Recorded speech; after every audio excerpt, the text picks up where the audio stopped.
They hanged her at first light, just for looking at a piece of bread. The town stayed silent. No one stopped it, until a stranger rode in, got off his horse, and sat beneath her without saying a word. This isn't a love story.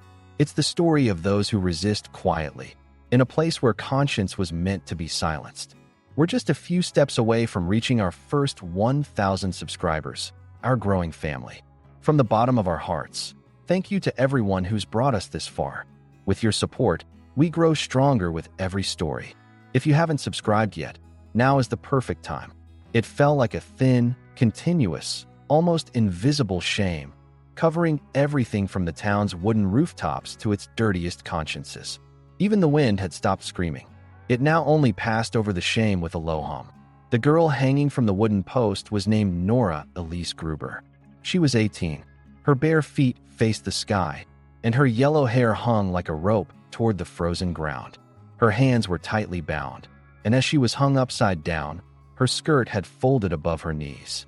Her face, like a painting of clashing reds and purples, hadn't shed a single tear. The beam in front of the wooden market used to hold lanterns. But that morning, Sheriff Kramer had a different intention.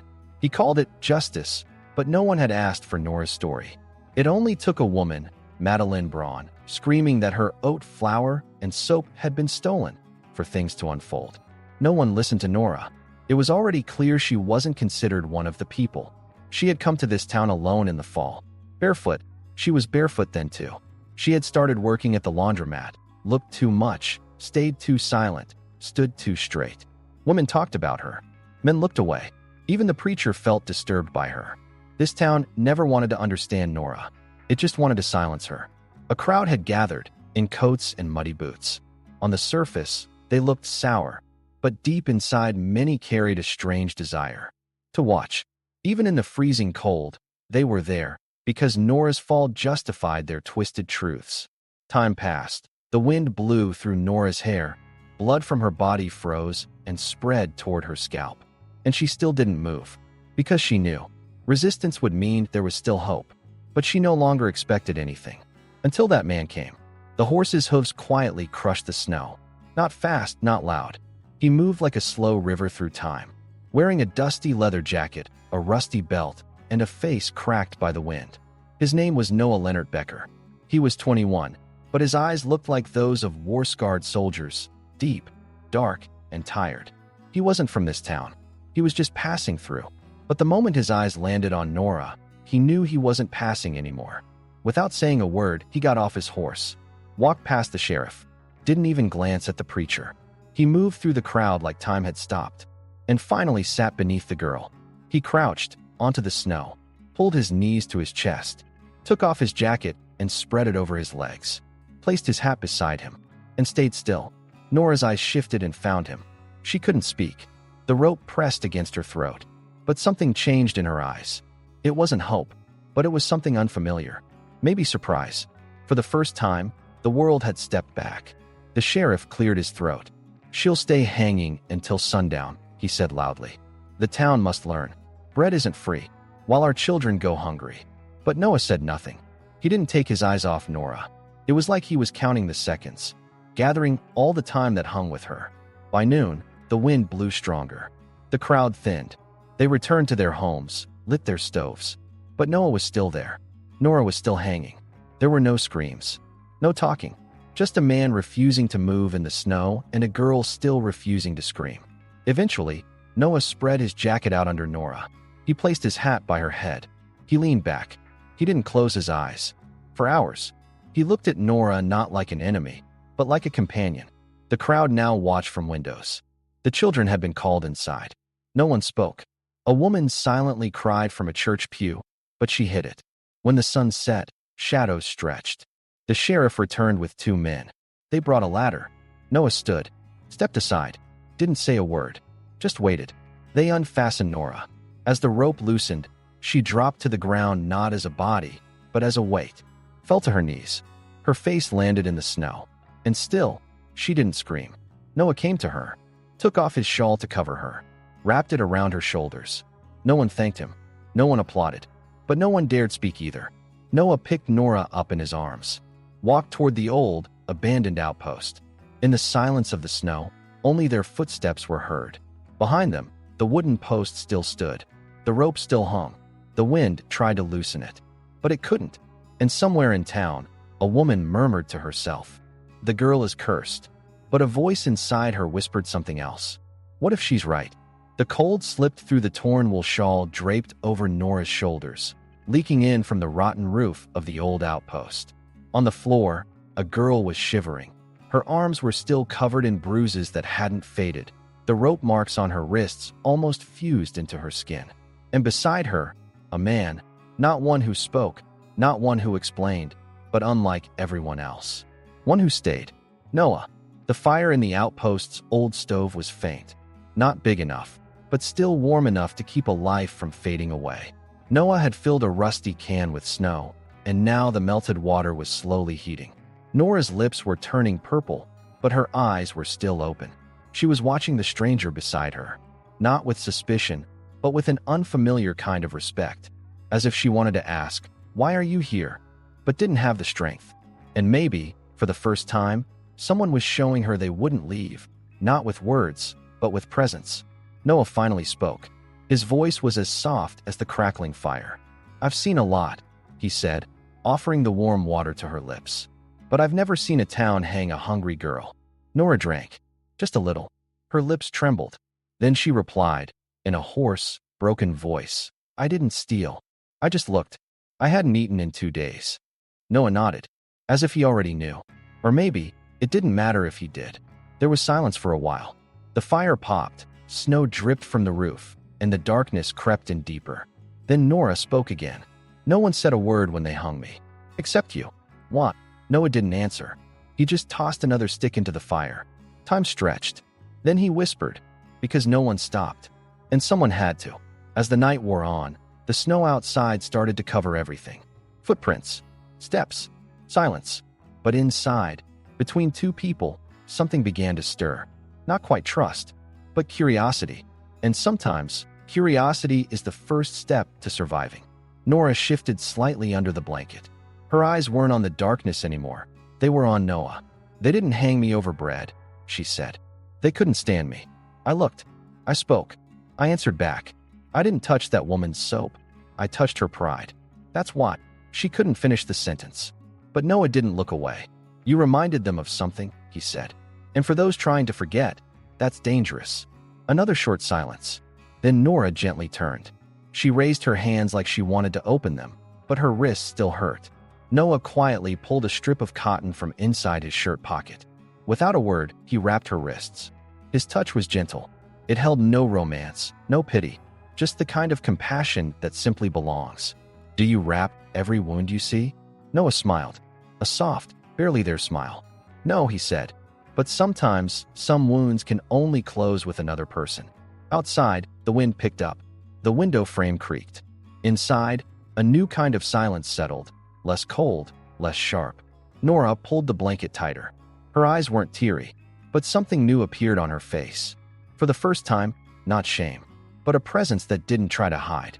"They'll come tomorrow," Nora said. "For you. For me.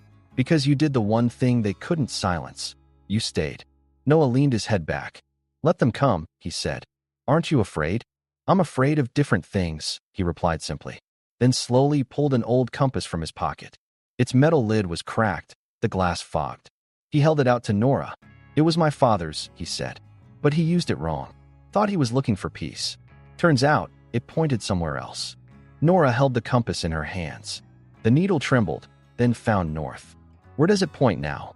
Noah answered. "To somewhere the rope isn't the loudest sound." That night, the inside of the outpost filled not with heat, but something else, a bond. Unspoken, but real. Unnamed, but deeply felt. They weren't friends yet. Not lovers at all. But a shared loneliness had drawn them to the same line. And sometimes, that was enough. By morning, Nora was still alive. And that, for the town, was a threat. Because sometimes, the survival of one girl is enough to expose the guilt of an entire community. The sky was heavy, full of clouds that hid the sun like lead. Snow had started again, but this time it was more stubborn, as if trying to cover what happened during the night. But some traces, not even snow can erase. And the two figures walking toward the center of town were among those traces. One still weak, but standing tall, Nora. The other silent, but with firm steps, Noah. The girl was wrapped in Noah's old coat, sitting sideways on the horse. Bruises still marked her face, but instead of a faded look, she now carried a faint trace of resistance. They were returning to the town, not fleeing, because while sitting on the outpost roof, Noah had said one sentence. Some people only see their guilt not in a mirror, but in the bodies of others on the street. We're going to bring them the mirror.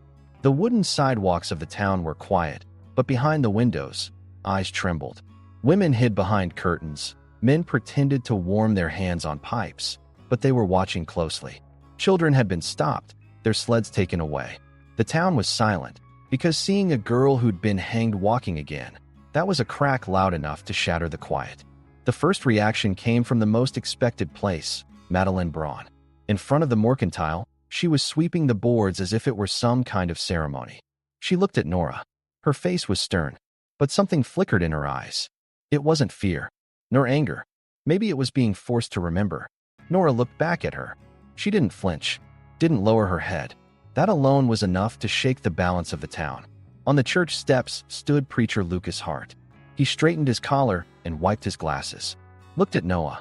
Noah didn't reply, but his eyes struck like a slap on every conscience buried under empty sermons that could never be brought down from the pulpit. The mercantile door opened. Noah pulled the horse aside. Nora got down. She stood. Her legs were weak, but she didn't step back. Inside, the ceiling was low, the air was tight. The smell of soot from the old wood stove covered everything. Behind the counter, Madeleine was waiting. Her eyes stabbed like nails into the rope marks on Nora's neck.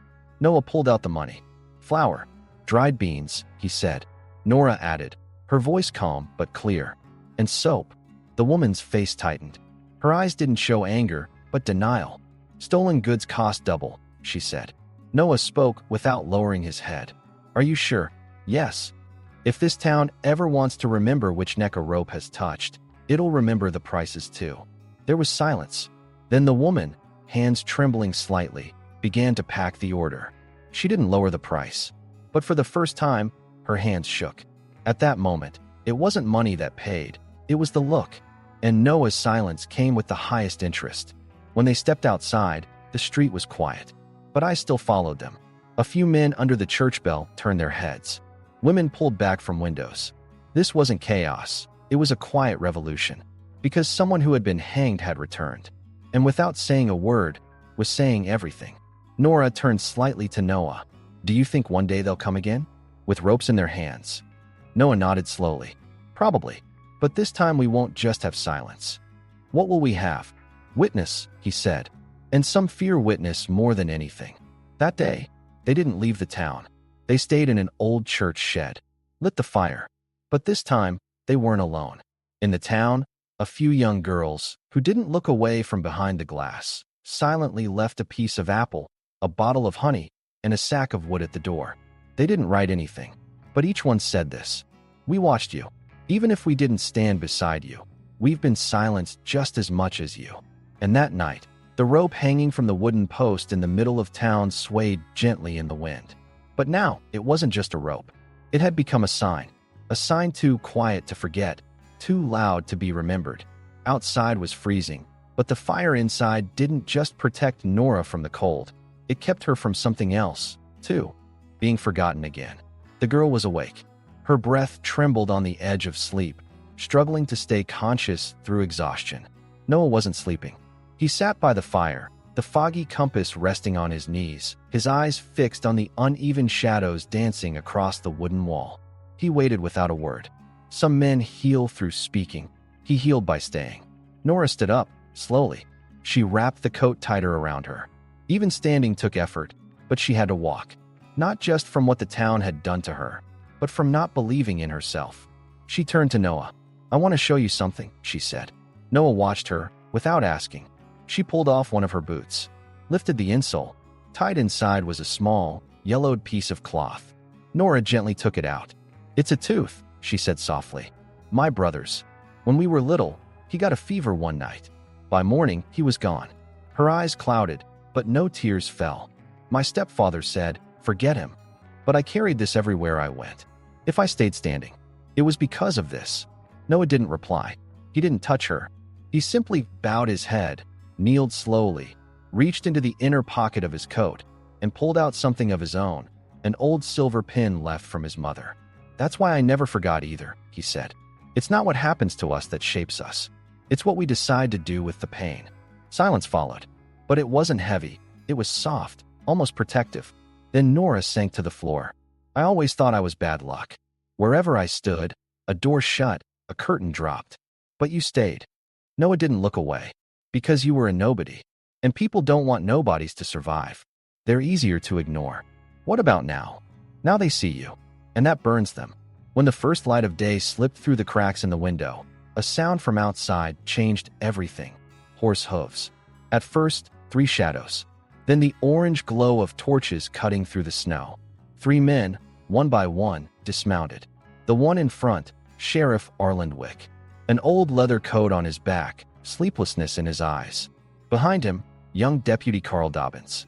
And third, Jacob Fry, the livery owner. One of the men who'd hung Nora. Now they all stood in front of the outpost. Noah stepped outside, gun at his waist, but hand nowhere near it. He spread his arms wide.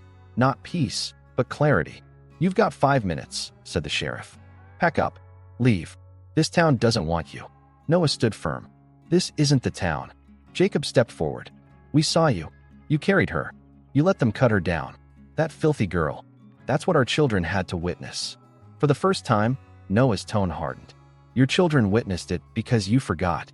Pain, hunger, humanity." Nora stepped between them. A light wind tossed her hair. "You're afraid I survived. Because you chose to stay silent." Jacob spat. Dobbins looked away. But the sheriff didn't move. "They want us to remove you quietly," he said. Noah smiled. "You can't remove what you try to silence." With silence, he bent down, picked up a piece of wood, held it to the fire, raised it like a burning torch. "Here's the line," he said. "Anyone who crosses it defines themselves. Not me." In that moment, time stopped. Dobbins glanced at Nora. Something flickered in his eyes. Regret, fear, no one could tell. Jacob stepped back. All the way. At last, the sheriff turned to his horse. "You'll freeze to death," he said. Noah answered, "At least I'll die standing in the right place." The horses rode off. Snow began to cover their tracks. Nora turned slowly. "They could have killed us," she said. Noah shrugged. "I'd still have stayed." "Because I was right?" "No," he said softly. "Because they were wrong." And in that moment, Nora became more than a girl who had survived. She wasn't just someone who had been saved anymore. She was someone who had stood her ground, who no longer carried her past as a burden, but as a weapon, not the kind that hides guilt or looks away. This was a silence like a suppressed echo spreading through the air, swelling quietly like a conscience about to overflow. That morning, the church bell did not ring. Reverend Lucas Hart stood at the altar, but couldn't speak a single prayer. In his hands was a letter, written in charcoal. A piece of paper Madeleine Braun had slid under his door in the middle of the night. "The girl is still dangerous. But the real problem is the children watching her. And now that man is with her. They must be removed quietly." The Reverend stared at the letter for a long time. Then he struck a match. He didn't burn the paper. He just watched the flame, watched how the ash curled, how it faded, and then pressed the note onto the table with his fingertips, like a decision not yet made. Meanwhile, in the abandoned cabin on the northern slope of the town, Noah and Nora were quietly preparing.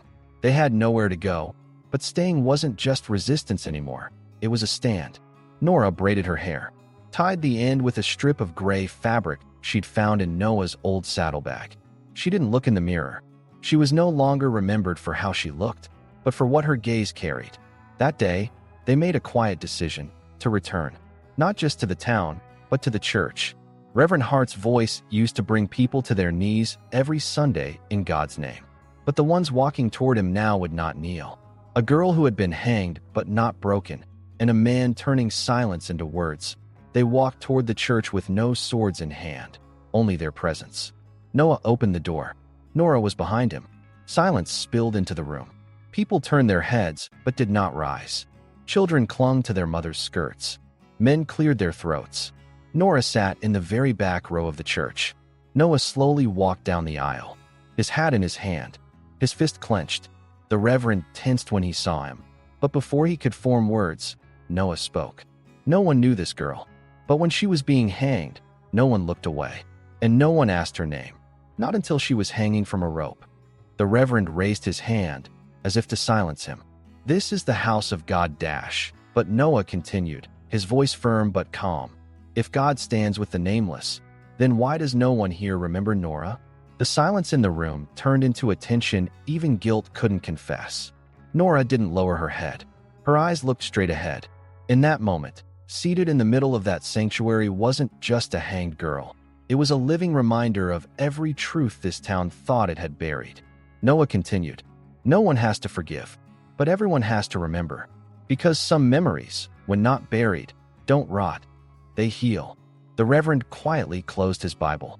Loud enough for all to hear, he said, I have nothing to say today, and stepped down from the pulpit. No one stood. No one clapped. But no one turned their back either, because turning away from the truth would have made them part of the sin. For the first time, the church was filled not with prayers, but with truth. Noah turned to Nora, held out his hand. She didn't take it, but she stood, stepped beside him. They didn't look at each other. They looked at the room, and they walked out. Outside the church, the sun had broken through a little. The snow hadn't melted, but the shadows were shorter. As they walked down the road, Nora whispered, I felt something in there. Noah answered, the way they looked at you. No, said Nora. Myself. And that was something far greater than survival. That was existence, reborn. Their steps weren't heavy, but their direction was clear. Noah and Nora were walking toward the edge of town. What they left behind wasn't just church pews, stairs, or sinful silence. They were also leaving behind a past that no longer belonged to them. The sun, despite the winter, was sending its faint light into the wet veins of the earth. Between the trees, a thin trail of old smoke could be seen. An abandoned barn, a broken roof, bent beams, but inside, maybe a future still able to stand. Nora pointed toward it. We could stay here, she said. Noah lifted his head, his eyes brushing the sky. Are you sure? Nora smiled, a soft, but for the first time, free smile. It belongs to no one. And if it's no one's, maybe it can be ours. They forced the barn door open. It was dark inside, but the ground was dry, the walls were strong. A wooden cradle board still hung from the ceiling. Nora looked at it for a long time, reached out, touched the wood. She didn't explain, and Noah didn't ask. Their silence was no longer a burden, it was trust. We can fix the roof, said Noah. And warm the inside, said Nora. And no one here can hang us. Nora added, more slowly. Outside, the cold returned, but inside, a fire had been lit. The barn was no longer just a shelter. It was a place of oath, a promise between two people to build a life that would not be sacrificed to someone else's shame. In spring, they repaired the roof. By summer, children started appearing over the hills, with eggs in their hands, apples in their pockets. They traded quietly, bread for stories. And in every story, there was a piece of Nora, a piece of Noah. And one day, in the middle of a noon no one expected, the church bell rang again. This time, for a wedding. No sermon, no ritual, but the people of the town lined the roadside. Little children waited with flowers in their hands. Noah wore a clean shirt. Nora's dress was patched, but wildflowers were woven into it. Her face carried neither shame nor pride, just the calm of a woman who had remained standing. Someone asked, what kind of life will they have? Another answered, one they won't be ashamed of. The town didn't clap, didn't turn away either, but they didn't look away, because some stories are lived in whispers. But over time, they become echoes. They're heard even under snow. The rope may be forgotten, but the walk of the woman once hanging from it, never. In the fall, the new children of the town started asking different questions. Did they really hang her? Yes. But now she's here? Yes. And she can still walk? The answer was always the same. She still stands. Every morning, Nora placed a small flower beneath the cradle. For her brother. For lost justice. But mostly, so it wouldn't be forgotten. Every night, Noah took out his compass, checked for north. But he no longer trusted the needle. He trusted the woman beside him. Because now he knew. The true direction is the one walked by those who do not fear. By the way, we noticed something small. Most people who watch these stories aren't actually subscribed to the channel. Maybe we get caught up in the moment, or just forget to hit the button.